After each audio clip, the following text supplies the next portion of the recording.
हरे कृष्णा। मुगल बादशाह औरंगजेब को क्रूर शासक माना जाता था। औरंगजेब ने 49 साल तक शासन किया।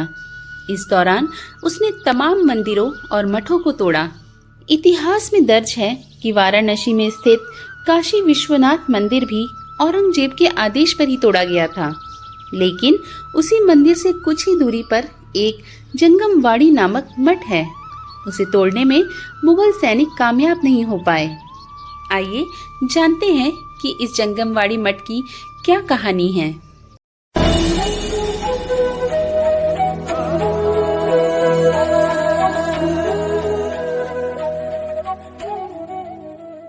मुगल सैनिक जंगमवाड़ी के मुख्य द्वार तक पहुंच गए थे, लेकिन और अंदर नहीं घुस सके।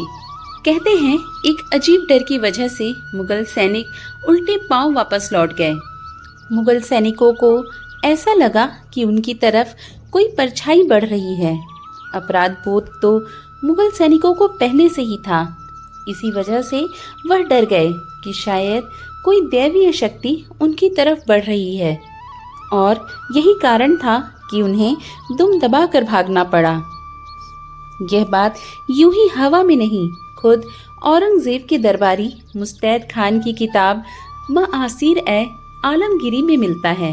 जब मुगल सैनिक जंगमवाड़ी मठ को तोड़ नहीं पाए और वापस बादशाह औरंगजेब के पास पहुंचे, तो उसे इस बात पर विश्वास नहीं हुआ। इसके बाद खुद औरंगजेब भी जंगमवाड़ी मठ तक आया था, लेकिन मायूस होकर वापस लौट गया। आइए अब इस शैव मठ के बारे में कुछ जानते हैं। जंगमवाड़ी मठ वाराणसी के सारे मठों में सबसे पुराना है। इसे जंगम सिंहासना और जंगम पीठ के नाम से भी जाना जाता है। जंगम का अर्थ होता है शिव को जानने वाला, और वाड़ी का अर्थ होता है रहने का स्थान। मठ 50,000 स्क्वायर फीट में फैला हुआ है। इस मठ में शिवलिंगों की स्थापना को लेकर एक विचित्र परंपरा चली आ रही है। यहाँ आत्मा की शांति के लिए पिंडदान नहीं, बल्कि शिवलिंग दान होता है। इस मठ में एक दो नहीं, बल्कि करोड़ों शिवलिंग एक साथ विराजते हैं। यहाँ मृत लोगों की मुक्ति और अकाल मौत की आत्मा की शांति के लिए शिवलिंग स्थापित किए जाते हैं। हिंदू धर्म में जैसे विधि विधान से पिंड दान किया जाता है, ठीक वैसे ही मंत्रोच्चारण के साथ यहाँ शिवलिंग स्थापित किया जाता है। एक वर्ष में कई हजार शिवलिंगों की स्थापना श्रद्धालुओं द्वारा की जाती है। जो शिवलिंग खराब होने लगता है, उसको मठ में ही सुरक्षित स्थानों पर रख दिया जाता है। ये मठ दक्षिण भारतीयों का है। जैसे हिंदू धर्म में लोग अपने पूर्वजों की मुक्ति के लिए पिंड दान करते हैं, वैसे ही वीर शैव संप्रदाय के लोग पूर्वजों की मुक्ति के लिए शिवलिंग दान करते हैं।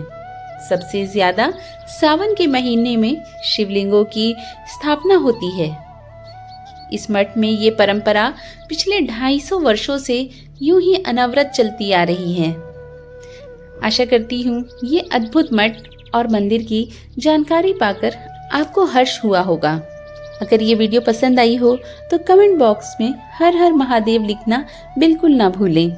सावन के इस पावन महीने में आपकी हर मनोकामना भगवान महादेव पूरी करे। इसी इच्छा के साथ आपसे विदा लेती हूँ। मिलूंगी एक नई कथा के साथ। तब तक के लिए राधे राधे, हर हर महादेव।